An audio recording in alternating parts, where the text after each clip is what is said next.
ইচ্ছেগুলো, জানি না কবে যে তোর হদিশ পেল।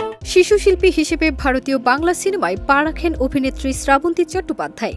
তার ৬ বছর পরই নায়িকা হিসেবে পর্দা কাঁপান। কেবল তাই নয়, মাত্র ১৬ বছর বয়সে মাও হয়েছেন।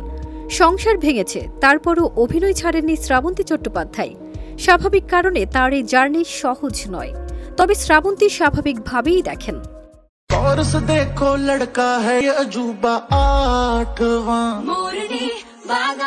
তার ভাষায়, আমি তো ভাগ্যবান যে অল্প বয়সে মা হয়েছি। আমার ছেলের সঙ্গেই আমি বড় হয়েছি। শ্রাবন্তীর জীবনে সবকিছুই যেন অতি দ্রুত ঘটেছে, ফলে বিচিত্র অভিজ্ঞতার মধ্য দিয়ে গিয়েছেন এই অভিনেত্রী।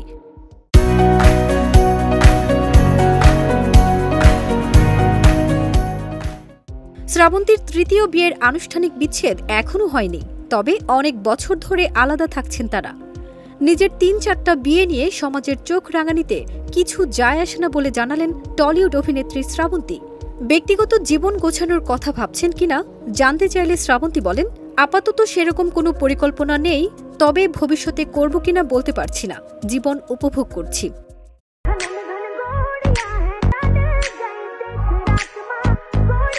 প্রেম তো করবেন, এমন প্রশ্নের জবাবে তিনি বলেন, প্রেমে তো থাকি, কিন্তু সমস্যাটা হচ্ছে ভবিষ্যৎ ভাবতে শুরু করে দেয় সবাই। আমার একটু সময় লাগে সবকিছুতে।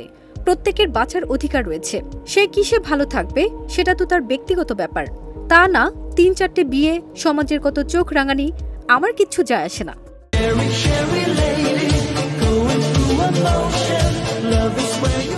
নিজের ব্যক্তিগত জীবনের পাশাপাশি ছেলে ঝিনুকের প্রেম নিয়েও কথা বলেন শ্রাবন্তী।